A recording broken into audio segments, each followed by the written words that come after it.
और मैं आज एक और बात कहना चाहता हूं कि अगर ये हुकूमत चलती गई, इन्होंने मुल्क का दिवालिया निकाल दिया है। मुल्क की तारीख की सबसे ज्यादा महंगाई की है। आज 3 गुना महंगाई है। जब जनरल बाजवा ने हमारी साजिश के तहत गवर्नमेंट गिराई थी, 1 साल में 3 गुना महंगाई है पाकिस्तान में। आज सुन लो जरा सारे पाकिस्तानियों, आपके बैंक में 1 साल पहले जो 100 रुपया था, आज वो उसकी सिर्फ खरीदार की कुव्वत 62 रुपया रह गई है। और अगर जिसको कहते हैं, जो हर इंसान इस्तेमाल करता है, जिसको सेंसिटिव प्राइस इंडेक्स कहते हैं, उसमें अगर 100 रुपया था तो आज सिर्फ 52 रुपए रह गए। यानी कि तकरीबन आधा पैसा हो गया आपका 1 साल के अंदर, जब से ये इंपोर्टेड करप्ट लोगों की हुकूमत आई है, एनआरओ वाली हुकूमत आई है। तो जब इन्होंने मुल्क का दिवालिया निकाल दिया, तारीखी कर्जे ले लिए, महंगाई में लोग डूब रहे हैं, फैक्ट्रियां इंडस्ट्री बंद हो रही है, बेरोजगारी बढ़ रही है, और उसके अलावा दुनिया में पाकिस्तान जलील हो रहा है। जो बिलावल भुट्टो हिंदुस्तान गया है, जिस तरह का वहां रवैया हिंदुस्तान के फॉरेन मिनिस्टर का था, ये हम सब के लिए शर्मिंदगी का बायस है।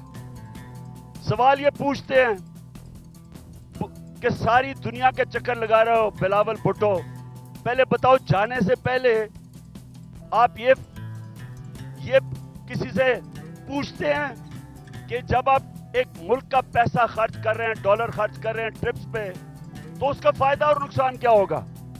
क्या फायदा हुआ आपको हिंदुस्तान में जाके, जिस तरह का उसने जुबान इस्तेमाल की है? और मैं आज हिंदुस्तान के फॉरेन मिनिस्टर को भी कहना चाहता हूं कि क्या आप में कोई तहजीब नहीं, क्या आप में कोई एटिकेट नहीं कि हमारे आपके मुल्क में एक मेहमान आता है, या तो उसको बुलाए ना, लेकिन बुला के इस तरह जलील करना, ये हिंदुस्तान पे रिफ्लेक्ट कर रहा है। ये आपका जो तकब्बुर है, मैंने ये जो तकब्बुर आप में देख रहा हूं, ये याद रखे कि अल्लाह का कानून है कि जो ताकतवर है वो हमेशा ताकतवर नहीं रहता, और जो कमजोर है वो कमजोर भी हर वक्त नहीं रहता। इंशाल्लाह हमारा मुल्क उठेगा और कानून की हुक्मरानी के ऊपर हम खड़ा करेंगे, रूल ऑफ लॉ पे इस कौम को खड़ा करेंगे और इंशाल्लाह एक अजीम मुल्क बनाएंगे। लेकिन उससे पहले मुल्क में इलेक्शन की जरूरत है। इस मुल्क में इलेक्शन हो, अवाम के नुमाइंदे ऊपर आए। ये जो घुसपैठी है साजिश के तहत पैसे, चोरी के पैसे से लोगों को खरीद के, और ये जो ऊपर आके बैठे हैं, ये जब तक है मुल्क नीचे जाता रहेगा। ये जो जनरल बाजवा ने तोहफा दिया मुल्क को, जो इस मुल्क को तबाही, जो जनरल बाजवा ने मुल्क से किया है, कोई दुश्मन भी नहीं कर सकता था। कोई दुश्मन 1 साल में पाकिस्तान को वो नुकसान नहीं पहुंचा सकता था जो जनरल बाजवा पहुंचा के गया। और ये जो शहबाज शरीफ है, मैं इससे सवाल पूछता हूं कि तुम बरतानिया क्या कर रहे हो? तुम जो बरतानिया चले गए हो, आपके पास टाइम इतना ज्यादा है? क्या आपको पता नहीं कि यहां 2 दिन पहले 6 हमारे फौजी शहीद हुए, 7 पारा चिनार में टीचर को उन्होंने गोलियां मारी। महंगाई तारीखी है। इन हालात के अंदर तुम कैसे मुल्क छोड़ के वहां चले गए? क्योंकि पैसा तुम्हारा बाहर पड़ा है भाई, तुम्हारा मफरूर बाहर बैठा हुआ है, बिजनेसेस आपकी बाहर हैं, बच्चे आपके बाहर हैं, आपकी बिजनेसेस, बच्चे, आपके इलाज, सब कुछ मुल्क से बाहर है। तो मुल्क सिर्फ पैसा बनाने के लिए आते हैं। इसलिए मैं सारे पाकिस्तानियों को आज कह रहा हूं कि देखें अब जो आज पाकिस्तान में हालात हैं, ये समझ जाए कि कौम का वक्त आ गया है कि बाहर निकलने का। मैं निकल रहा हूं, जान को खतरा है। दो दफा मेरे ऊपर कातिलाना हमले मारने की कोशिश की गई।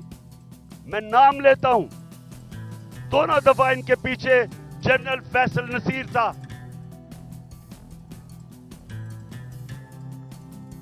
मुझे भी इसने मारने की कोशिश की और ये पीछे था जो तशद्दुद हुआ आजम स्वाति पे, उसके पीछे भी यही था।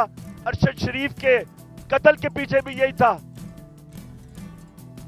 और मुझे नहीं समझ आ रही कि एक बिलावल भुट्टो के कहने पे जनरल बाजवा ने कराची के अंदर एक सेक्टर इंचार्ज ISI का तब्दील कर दिया। हम यहां 1 साल 8 महीने से इस आदमी का जुल्म सह रहे हैं।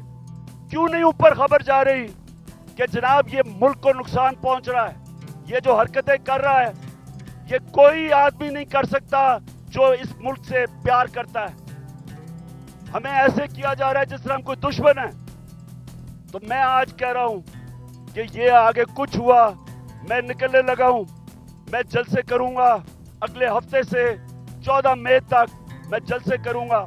कुछ मुझे हुआ, सारी कौम को कह रहा हूं कि जनरल फैसल नसीर का नाम याद रख लो, ये जिम्मेदार होगा। और मेरी कौम, जिस तरह आज आप सारे निकले हैं गांव में, मोहल्लों में, जिस तरह आपने अपने आइन के साथ खड़े हुए हैं और जो चीफ जस्टिस आइन के साथ खड़ा है जिस तरह उसके साथ खड़े हुए हैं, मैं आज आपको सलाम पेश करता हूं। आप एक जिंदा कौम बन गए हैं। ये याद रखेंगे, जब एक कौम का आइन गया, इसका मतलब उसका कानून गया, इसका मतलब उसका इंसाफ का निजाम गया, इसका मतलब कि रूल ऑफ लॉ गया, और इसका सबसे बड़ा मतलब कि उस कौम की आजादी गई। वो कौम गुलाम बन गई। वो कौम जंगल के कानून में ताकत की हुक्मरानी की वजह से ताकतवर की गुलामी करती है। तो ये हमारी ये सियासत नहीं हो रही। आजादी के लिए सियासत नहीं करता, आजादी के लिए जहाद होती है। ये हम जहाद लड़ रहे हैं। हम अपने मुल्क को आजाद करने के लिए, कानून की हुक्मरानी कायम करने के लिए हम सब जहाद लड़ रहे हैं। और आपने अब मेरे साथ चल रहे हैं। मैं अब निकलने लगा हूं।